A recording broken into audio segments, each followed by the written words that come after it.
Nothing actually moves. Nothing right? actually There's moves. nothing that actually goes anywhere. I get that. And the way we calculate, the way we figure out this address has one Bitcoin is actually we go through all the transactions on blockchain. We look at all the inputs and all the receiving and all the sending out. And then if there's a difference positive, then this address has one blockchain, or one Bitcoin, right? So Bitcoin actually doesn't exist anywhere.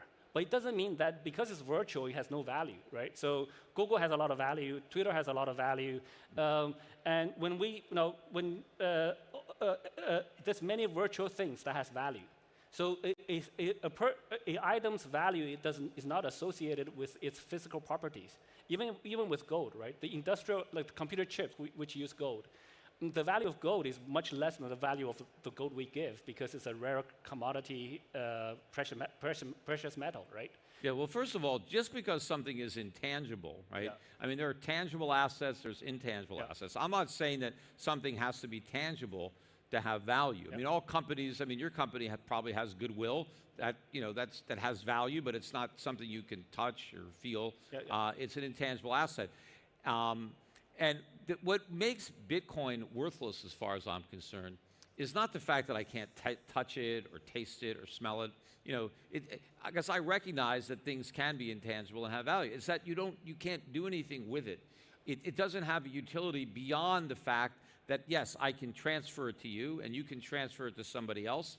And the whole methodology, the way it works, yes, it's very smart. The way the whole system is set up, I understand that. But at the end of the day, when I transfer my Bitcoin to you, I've transferred nothing. I have nothing, I give you nothing, right? When I transfer tokenized gold to you, I've transferred gold. I've transferred the ownership of the gold, and what gives the gold the value is what you do with it as a metal. Gold has properties that other metals don't have, that other elements don't have, and it's needed. There are industries that need gold. They must buy gold. They can't substitute copper or another metal. There are things that only gold can do, and companies need gold. Now, because gold is scarce, there's not just an abundant supply of gold. Because it's very valuable, but there's not a lot of it, then it's going to have a high price just by supply and demand. But even if people say, well, the real price, it's not, the investment price is $4,000 an ounce, but maybe it's only worth some lesser amount, I don't know. But the reason for the price, right, price is always going to be determined by supply and demand. One of the functions that gold serves for central banks is it backs up their currency. It's a monetary reserve asset, and that's also a use for gold, and that helps determine the price of gold because you have central banks that need it, and they have to bid into the market to obtain it. But because gold doesn't decay, right, it doesn't lose any value over time. When I own gold, I don't just own what I can do with it today, but I own what somebody else can do with it in 1,000 years, in 10,000 years, because gold doesn't go away. I mean, the gold that was mined 10,000 years ago, it's still here. I mean, it doesn't go anywhere, and it's no different than it was in the past.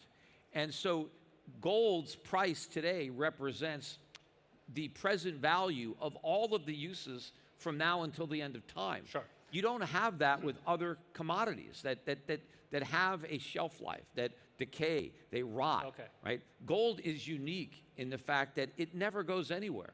And that's what makes it a store of value too, because when I own gold, I am storing the use of that gold from now until the end of time. Even if I don't use it myself, if I just hold on to it, somebody somewhere in the future is going to use that gold. But there are people that also need to use it today in the present.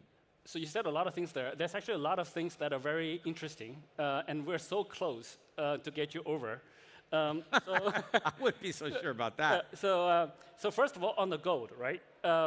You said that the gold is always there. How much gold is there in the world? Well, I don't have to know exactly, but I know it's pretty scarce, and the supply grows relatively slowly. We don't know, right? We don't know. Well, no, I don't know how much is in the Earth's crust. Right. So tomorrow we can find another. No, China can find another big mine, and then there will be more gold. And now there's synthetic diamonds. Later on, we may be advanced enough in chemistry to be able to. That's a holy grail. Everyone wants to do synthetic gold, but they've had alchemists for centuries trying to figure out how to make